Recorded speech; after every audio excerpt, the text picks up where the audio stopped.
होती है। Hand foot mouth disease एक वायरल इलनेस है। आजकल बरसात के मौसम में एज अ पेडिट्रिशियन बहुत सारी ओपीडी आती है जो कि आना नहीं चाहिए, क्योंकि आएगा यूजली ये बीमारी आउटब्रेक होती है प्राइमरी स्कूल से 5 साल से नीचे बच्चों के।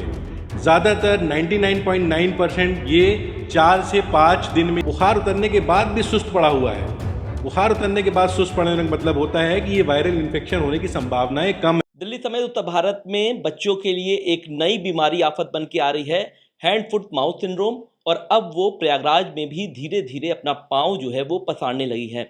हमारे साथ यहाँ पर प्रयागराज के मशहूर चाइल्ड स्पेशलिस्ट डॉक्टर काशिफ हैं। हम उनसे बातचीत करेंगे कि सर, एक ये बीमारी जो है, हालांकि बरसाती मौसम की बीमारी है हैंड फुट माउथ सिंड्रोम, लेकिन आखिर ये क्या है बीमारी, ये किस वजह से होती है और बच्चों में अधिकांश ये देखा जाता है, तो क्या इनके सिम्टम्स होते हैं और किस तरह की बीमारी होती है?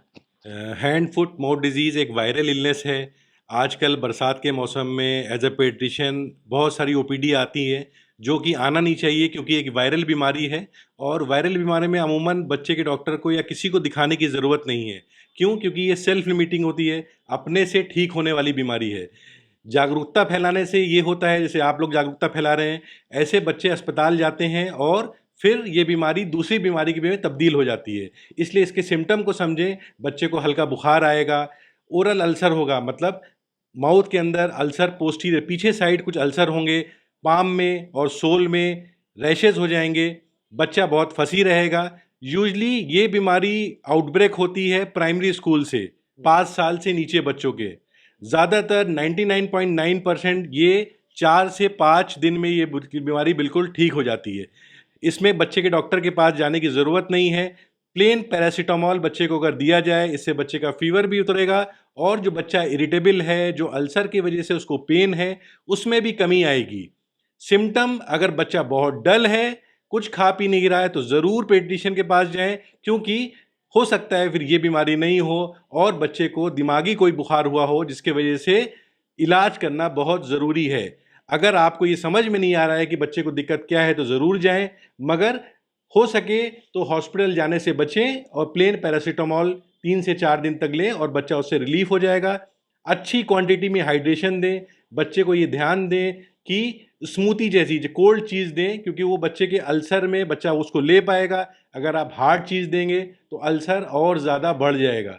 इन सब चीज़ों का ध्यान रखने से बच्चा 4 से 5 दिन में ठीक हो जाता है। कोई नई बीमारी नहीं है, पुरानी बीमारी है, मगर इसका आउटब्रेक ईस्टर्न यूपी और यूपी में हो गया है। हो जाता है। और जिस तरीके से नाम में ये कह रहे हैं हैंड फुट माउथ सिंड्रोम, तो इसका मतलब ये है कि हैंड और फुट में भी अगर हम कहें तो अल्सर या फिर छाले या फिर किसी रैशेज ये आ जाते हैं, जिसकी वजह से बच्चा परेशान होता है।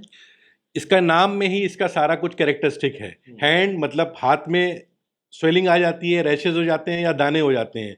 माउथ में अल्सर हो जाता है और फुट में भी दाने आ जाते हैं। तो ये तीनों जगह अगर छोटे छोटे दाने हैं तो प्राइमरली पेरेंट्स को ये समझना चाहिए कि ये हैंड फुट माउथ डिजीज़ है। पेरेंट्स को अगर ये तीनों चीज़ हैं तो 99% ये बीमारी होने की ही संभावनाएं हैं। बस ध्यान ये रखें, बच्चा सुस्त है अगर, तो फिर रिस्क ना लें और दिखाएं ज़रूर। अच्छा डॉक्टर साहब, ये भी देखा गया कि बहुत सारी लाइनें लगी रहती हैं, आपके यहाँ भी मैं देख रहा हूँ कि लाइन लगी हैं। क्या ऐसे भी पेशेंट्स आते हैं जिनको ये डिजीज़ रहता है और आप उनको इस तरीके से समझाते हैं कि देखिए, ज़्यादातर पेडिट्रिशियन यही कहते हैं कि बच्चे के डॉक्टर के पास बच्चों को कम जाना चाहिए, क्योंकि 99% बच्चों को जो बुखार आता है वो वायरल है, जिसमें दवा की ज़रूरत नहीं है। मगर जो बच्चे और आए हुए हैं जिनको दूसरा इन्फेक्शन है, बैक्टीरियल इन्फेक्शन है, जब एक छोटे से कमरे में, जैसे मेरे बाहर बना हुआ है, उसमें जब बैठते हैं तो क्लोज इन्वायरमेंट में खांसने से या फिर फोमाइट के टच करने से वो इन्फेक्शन ट्रांसमिट होता है। तो बीमारी हम जब आए तब नहीं थी, मगर जब हम गए तो बीमारी लेके चले गए। इसलिए बच्चे के डॉक्टर के पास तभी जाएं जब ये समझ में आ जाए कि बच्चा सुस्त है, कुछ ले नहीं रहा है, बुखार उतरने के बाद भी सुस्त पड़ा हुआ है। बुखार उतरने के बाद सुस्त पड़ने का मतलब होता है कि ये वायरल इन्फेक्शन होने की संभावनाएं कम है, और बुखार में सुस्त है तो कोई दिक्कत नहीं है। इसलिए ध्यान बच्चे के डॉक्टर से समझें कि कब दिखाने की ज़रूरत है। अमूमन बच्चे के डॉक्टर बोलता है तब भी माएँ परेशान रहती हैं और आके एक तसल्ली लेती हैं, मगर तसल्ली से ज़्यादा जब अगर डॉक्टर बोल रहा है नहीं आने की ज़रूरत है तो नहीं आए तो बेहतर है। अरे डॉक्टर साहब, ये भी देखा गया है कि बच्चे बहुत ज़्यादा फ़ोनो फ्रेंडली हो गए हैं, बिना फ़ोन को देखे खाना पीना नहीं खाते हैं, आइज़ में उनकी बहुत और सारी प्रॉब्लम आती है। तो उन पेरेंट्स के लिए क्या कहना चाहते हैं, किस तरीके से बच्चों को दूर रखें इन सब चीज़ों से? देखिए, जो ये मोबाइल का एरा चल रहा है, मोबाइल हमें सेरोटोनिन और डोपामाइन एक हार्मोन है जो हमारे मूड एलिवेटर्स होते हैं। बच्चा जब मोबाइल देख रहा है तो वो उसका हार्मोन एलिवेट है। जैसे ही आपने मोबाइल ले लिया तो उसको दुनिया जो है बेरंग लगने लगती है। वहीं से कुछ स्पेक्ट्रम डिजीज जैसे ऑटिस्टिक चाइल्ड, हाइपर एक्टिविटी और आगे चल के अडल्टहुड में एक ऐसी राह पे चले जाना जिसको आम दुनिया नहीं समझती कि इसको दिमाग की दिक्कत है ना? इसलिए मोबाइल को 2 साल से नीचे तो मोबाइल बच्चे को दे ही नहीं, और 2 साल के बाद अगर दे रहे हैं तो 2 से 5 साल तक 15 से 20 मिनट्स आप बच्चे को मोबाइल दे सकते हैं अपने उसमें देख के कि बच्चा आपके नज़रों के सामने है। उससे पहले मोबाइल अगर दे रहे हैं तो संभावनाएं हैं कि बच्चे को या तो बचपने में या तो अडल्टहुड में कुछ ऐसी दिक्कतें होंगी जो दिमाग से रिलेटेड हो जाएंगी। ठीक है डॉक्टर साहब, क्या आखिरी सवाल है मेरा कि हैंड फुट माउथ सिंड्रोम जो है ये अमूमन अगस्त, सितंबर, अक्टूबर तक रहता है या फिर 12 मास ये आ सकता है? देखिए, अमूमन कोई भी वायरस होता है ना, उसको वेरिएशन चाहिए टेम्परेचर में।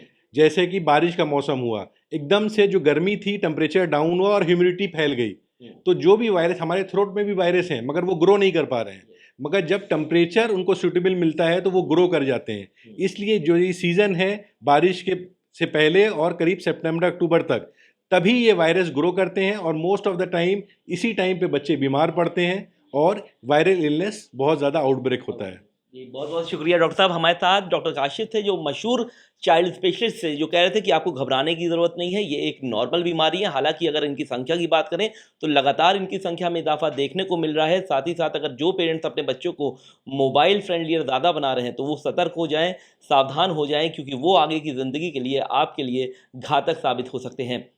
वीडियो जर्नलिस्ट अंकित उपाध्याय के साथ सैयद आखिर, पंजाब केसरी टीवी, प्रयागराज।